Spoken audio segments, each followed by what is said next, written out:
Gimana pemerintah? Jangan bicara pemerintah, Pak. Sudah cukup. Sudah cukup. Kami tolong menderita. Kami capek, Pak. Tolong, jangan. Cukup. Jangan, Pak.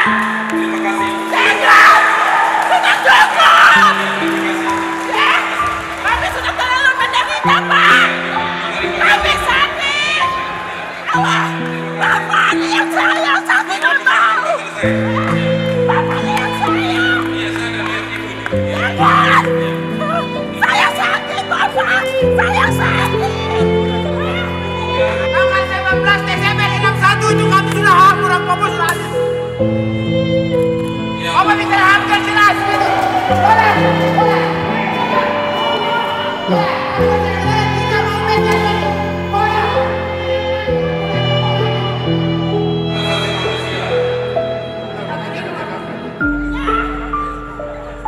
Dua kali ke MRP, 2 kali RDP.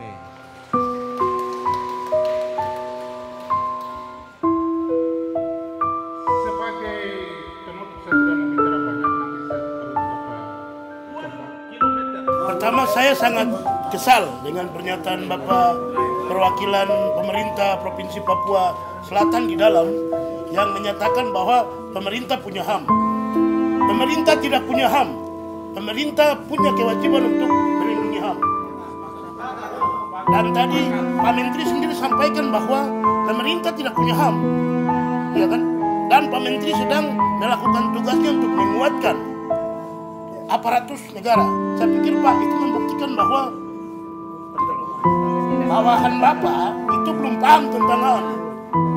Kalau belum paham tentang HAM, yang dikhawatirkan adalah pelanggaran HAM akan terjadi secara sistematik dan struktural. Siapapun yang melanggar hak asasi manusia, dia bisa ditindak. Nah, itu kewenangan dari Komnas HAM. Kalau Komnas HAM menyatakan pemerintah melanggar HAM, ya nyatakan saja. Mau dituntut sampai dimanapun kita siap, karena itu berlaku universal. Siapapun dia yang melanggar HAM, dia harus ditindak. Ya termasuk pemerintah, TNI, pribadi. Ya itu Komnas HAM yang berikan nilai, bukan kita. Nggak mungkin kita berikan nilai sendiri. Kalau Komnas HAM dalam melakukan pemantauan terhadap proyek-proyek PSN termasuk di Papua dan di wilayah lain, kita berbasis kasus. Misalnya kalau terjadi kekerasan, maka itu langsung terlihat adanya pelanggaran HAM. Tetapi bisa juga dia sesuatu yang bersifat dampak ke jangka panjang. Nah, hal-hal seperti itu tidak bisa dengan mudah dibuktikan secara hukum gitu. Tetapi maka Komnas HAM harus membuat rekomendasi-rekomendasi yang bersifat rekomendasi kebijakan. Perwakilan dari Komnas HAM Republik Indonesia dan juga ada kita yang akan kita dengarkan bersama. Bukan proyek yang merusak kehidupan masyarakat Papua. Jadi yang kita bawa dari kampung-kampung, distrik-distrik, ini adalah korban langsung yang hari ini tanahnya diambil. Tidak ada sepeser pun yang mereka pegang.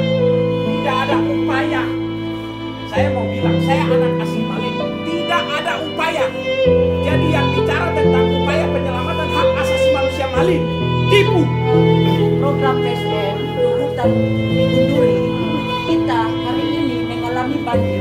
Tahun lalu Bapak Joko paham, kita mengalami banjir yang cukup dahsyat, banjir bandang disebutnya, sampai hampir mendekati lewat puluhan rumah. Jadi ini adalah forum di mana kami ingin mendengarkan secara langsung dari masyarakat terdampak. Jadi kami tidak akan defensif. Tadi yang disampaikan oleh mama-mama di sini ya, yang kemudian sampai pada kesimpulan menolak PSN, itu kami dengarkan. Ya, kami akan sampaikan nanti ke Pak Menteri. Tetapi untuk lebih dari itu, misalnya adalah untuk menghentikan PSN, ya, yang menghentikan PSN, saya pikir kami Kementerian Hak Asasi Manusia belum bisa mengambil sikap itu. Selamat pagi, Assalamualaikum warahmatullahi wabarakatuh. Shalom, Unai, moderator Dewan Kerja Papua. Selamat datang Bapak Mugianto.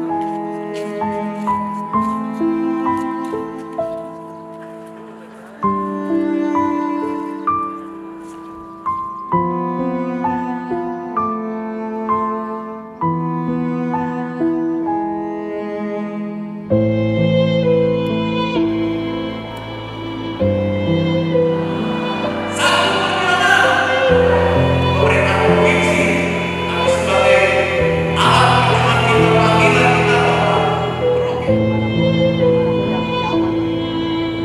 kami sampai pada kesimpulan bahwa menghadapi proyek strategis nasional ini tidak bisa dilakukan dengan secara sendiri-sendiri, tetapi harus dilakukan dengan solidaritas yang luas, baik oleh aktivisnya, gerakan sosial, maupun masyarakat adat ataupun juga masyarakat rakyat yang terdampak dari proyek strategis nasional. Jadi harapan dari pertemuan ini bagaimana kita ada persatuan yang meluas. Permasalahan PSN tidak hanya diurus kasus per kasus, tapi secara kolektif oleh masyarakat yang terdampak PSN maupun organisasi masyarakat sipil yang terlibat dalam pekerjaan advokasi ini. Deklarasi Solidaritas Merauke. Deklarasi ini adalah hasil kerja bersama kami Gerakan Solidaritas Merauke. Naskah ini dirumuskan setelah kami saling berbagi cerita tentang derita dan trauma kolektif yang disebabkan kejahatan-kejahatan negara korporasi.